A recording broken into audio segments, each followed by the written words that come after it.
Rolling. Well, welcome back. This is movie number 2, demonstrating the MOVT postures, and this is designed.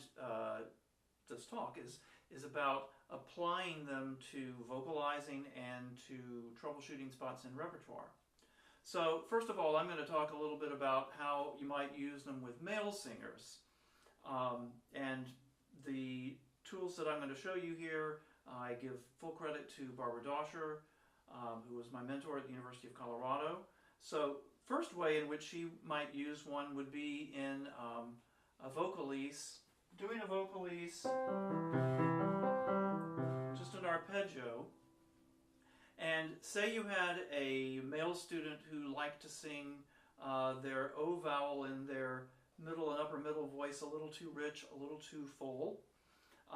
She would have the singer do an A vowel into their hand and then loop down and go into an upward arpeggio, sort of like this.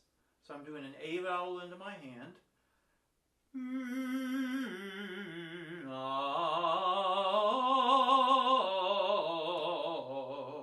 The idea being that O and A have a similar first formant, but the second formant is much higher for the A vowel. And Doscher would often say, you know, sing into the same space. It was like preparing the space is the terminology she would use. Another way in which you might use it a little bit higher, then you would pair, say, the E vowel and the U vowel, which also have similar first formant frequencies, but very different second formant frequencies. The E has the much higher second formant frequency.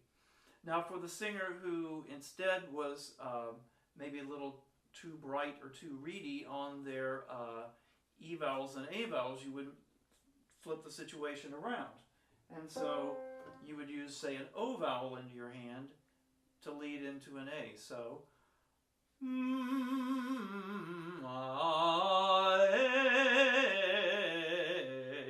something like that. So that was one way in which Doscher used the MOVT posture with male singers. Another way that I have found it very helpful is as a lead-in into particular passages in repertoire, particularly times where you have to, say you're singing a phrase and you're going to be in the passaggio region, and it's very important to get a really good start. So, for example, in Purcell's I'll Sail Upon the Dog Star, there's a nice melisma at the end, and whether I'm a raw, and it goes on from there. And you start on the word and on a D4. And I find working with singers in this particular spot, I would advocate using an A vowel, which is, if we think about the word and, you know, we're either singing an or we're singing an A. And for at least this tenor, using a little bit of A there works better for me. Now, if I had a student, we might experiment a little bit and find which vowel would be the best one to use as the vowel behind the hand. So, here goes. I'm singing an A into my hand. And whether I'm a roaring boy. So again, I'm just using that as a lead-in, as a pilot into the rest of the phrase. Now I'm going to invite my lovely assistant, Dr. Catherine Nix, to come in to join me, and we're going to show some ways in which, just some demonstrations of some ways in which Barbara Doscher used the MOVT posture in the studio, and your results may vary. You may like to use it in different ways, but this is what she often did with females. So we're doing a vocalise.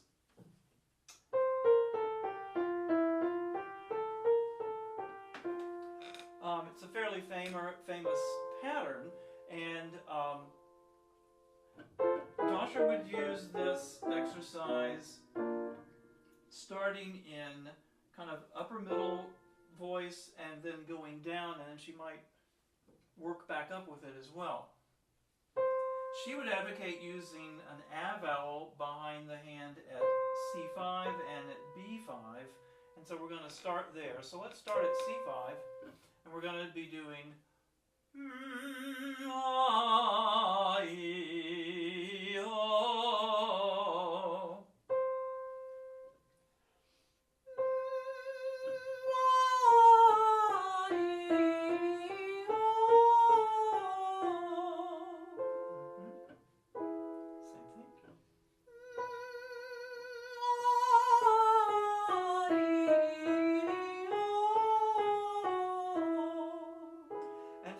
to point out that in this kind of work, volume is not really what we're after. We're after a very easy production, not loading up your middle voice with a lot of weight. We're after a very easy, fluid sound.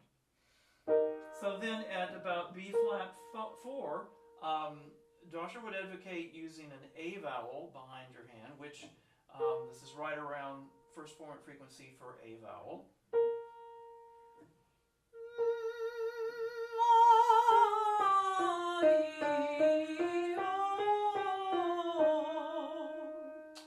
Good. And we're doing the pattern ah-ee-oh, but you might just as well do it ah-oo-ay. Again, you're tracking, depending on where you are frequency-wise, you're adjusting the vowels. It's also important to point out that first formant frequencies, in fact all formant frequencies, are going to be affected by you occluding your mouth like that. And we have some ongoing research. We have a project underway here at UTSA looking at just how much that lowers all the formant frequencies and then the implications of that, because Dosher used it this way, but there hadn't really been a lot of scientific study behind that. That was probably just what she discovered worked well in the studio. And so more study is needed in this area. Yes, that's right. Further study is needed. So now, staying with the A vowel into your hand, and let's change the pattern so it'll be ah-ee.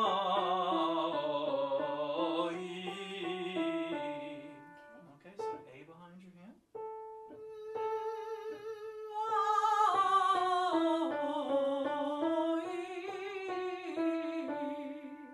Ooh, feels low. Yes. Okay, now let's try an E vowel. So this is at G sharp 4. Try an E vowel into your hand.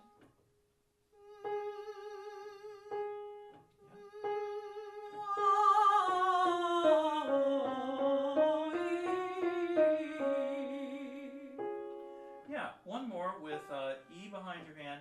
Let's actually do it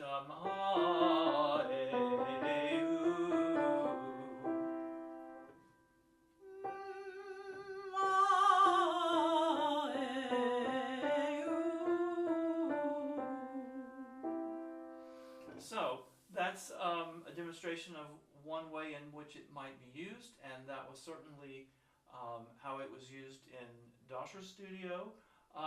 Another way in which the MOVT posture was used kind of in the Colorado pedagogy tradition was as a siren to help people access whistle voice.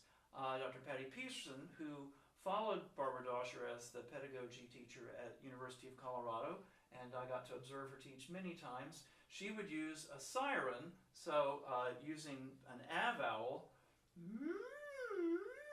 then you would go into a staccato pattern. And so Kathy's going to demonstrate that. Let's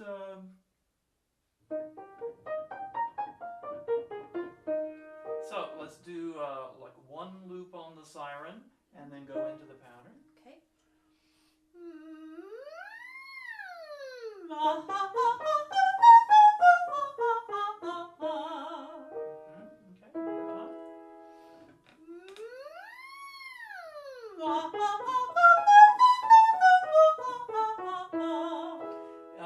One suggestion, and that is, you've looped up and you've gone really high, and then as you come back down, be sure that you're not starting the staccato pattern with a whole lot of breath pressure. because you're low in your range, and if you're singing with a lot of breath pressure there, that's probably going to get you engaging a little heavier.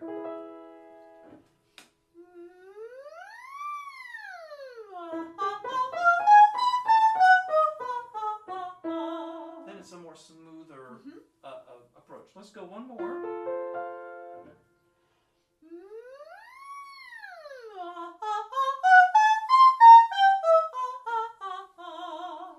Good. So that's another example of how the MOVT posture might be used. If you're looking for more ideas, of course, Burton Coffin was kind of the father of doing this. He called it, again, the open-mouthed hum. Barbara Doscher called it the standing wave exercise, and thanks to Ingotitsa, we have a long acronym, I guess, right, MOVT, but it makes sense, manually occluded.